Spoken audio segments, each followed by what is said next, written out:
सुप्रभात बच्चों। कल मैंने आपको स्वावलंबनम का प्रश्न नंबर 4 तक करवाया था। अब हम उसके आगे करेंगे प्रश्न नंबर 5 से। ठीक है, सब लोग ध्यान से देखेंगे। चलिए, मैं आपके लिए लिख कर लाई हूँ, बस हम आंसर यहाँ से करेंगे। बस ये ध्यान रखना है हमने कि आंसर हम समझकर यहाँ से करेंगे। ठीक है, चलिए, पहला जो 5वां प्रश्न है उसमें लिखा है, चित्र देखकर मंजूषा में दिए गए शब्दों की सहायता से वाक्य बनाएं। अब मंजूषा में शब्द दिए हुए हैं बहुत सारे, है ना। आपके पास अब किताब होगी, वहाँ से देखिए चित्र यहाँ दिए हुए हैं। कृषकः कृषकौ एते धान्यम, एषः कृषकः एतौ क्षेत्रम कर्षति कुरुतः खनन कार्यम रोपयन्ति। बच्चों, बहुत आसान तरीका है। अगर आप इन शब्दों को ही मिला लेंगे ढूंढ कर, तो ये आपके वाक्य बन जाएंगे। अब मैंने देखो यहाँ पर पहला वाक्य बनाया हुआ है, यहाँ पर दिया हुआ है एषा कृषकः, एक साथ दिया हुआ है। वहाँ से देखिए, एषः कृषकः, क्षेत्रम भी दिया हुआ है। आगे देखिए, एषः कृषकः क्षेत्रम, और कर्षति भी दिया हुआ है। तो क्या बन गया आपका एक वाक्य, एषः कृषकः क्षेत्रम कर्षति। ये एक वचन का सेंटेंस हो गया पूरा। अब दूसरा देखते हैं, द्विवचन का बनाते हैं। एतौ, एतौ दिया हुआ है, ध्यान से देखें सब, और शुरू में दिया हुआ है कृषकौ, कृषकौ, एतौ कृषकौ, और आगे दिया हुआ है लास्ट में खनन कार्यम, खनन कार्यम, और उसी के बराबर में पहले दिया हुआ है कुरुतः। तो क्या बना वाक्य, एतौ कृषकौ खनन कार्यम कुरुतः। ये द्विवचन का वाक्य बन गया। सबने देख लिया, यहाँ मैंने लिखा हुआ है, ध्यान से देखकर लिखेंगे। अब तीसरा वाक्य देखते हैं क्या बन सकता है। तीसरा वाक्य, एते, बहुवचन का ले लेते हैं। एते कृषकः सबसे पहले लिखा हुआ है, एते कृषकः धान्यम, एते के बाद धान्यम लिखा हुआ है, धान्यम रोपयन्ति। ठीक है, एते कृषकः बहुवचन वाला, आकी मात्रा विसर्ग वाला, धान्यम यही दिया हुआ है, रोपयन्ति आखिर में दिया हुआ है। तो इस प्रकार ये तीसरा वाक्य बन गया। तो ये वाक्य आपको नजर आ गया बच्चों।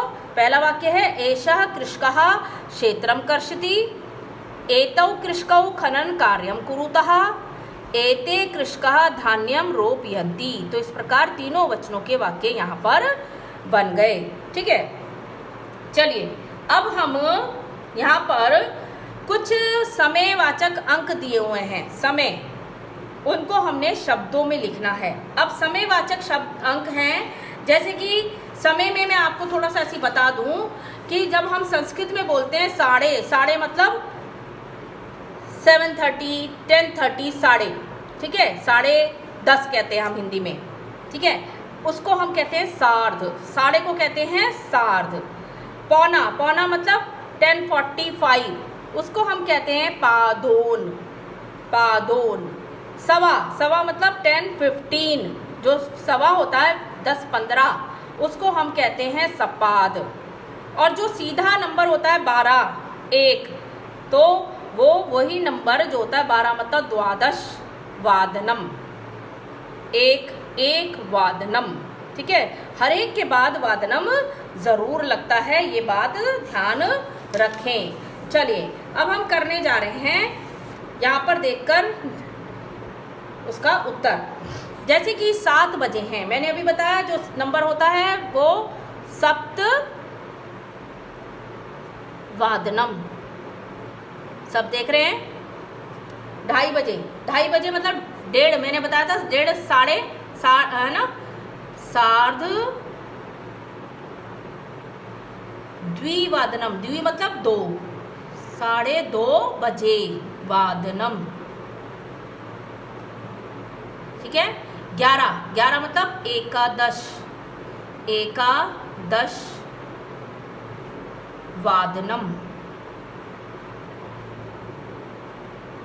साढ़े, 4:30, साढ़े मतलब सार्ध चतुर्वादनम। चतुर का र जो है वा के ऊपर आएगा। चतुर्वादनम 1:30 बजे, 1:30 बजे यानी कि सार्ध, आसान भाषा में बताती हूँ आपको, 1 वादनम, सार्ध 1 वादनम। वैसे दूसरे तरीके से भी होता है सार्धई 1 वादनम, तो वो मिला दिया सार्धई में, यहाँ पर एक को यहाँ लगा दिया तो 1 वादनम बन गया, ठीक है। लेकिन आप आसान तरीके वाला लिखो सार्ध 1 वादनम। अब 5 बजे पंचवादनम,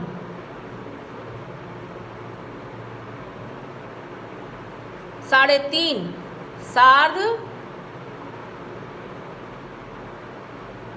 त्रिवादनम।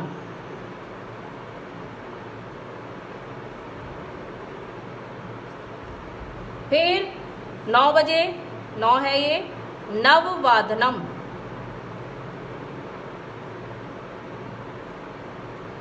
12:30, 12:30 सार्ध द्वादशवादनम, 12वादनम। 8 अष्टवादनम।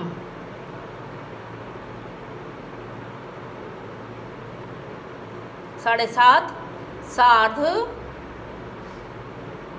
सप्तवादनम।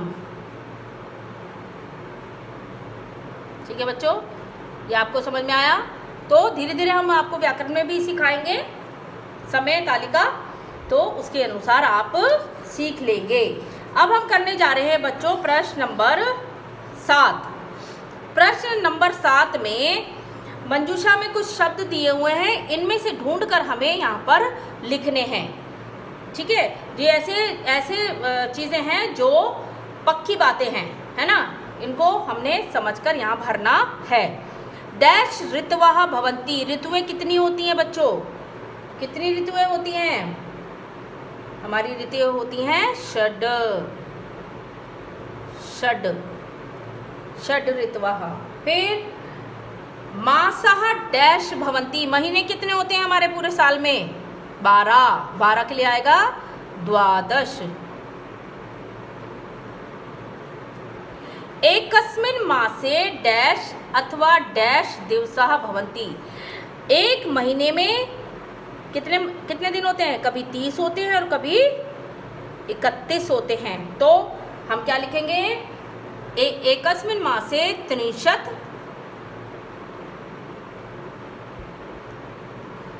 अथवा 31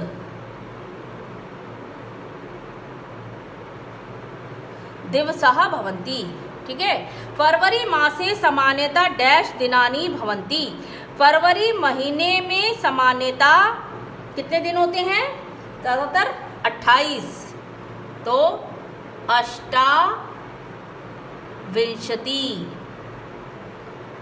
अष्टाविंशति दिनानि भवन्ति।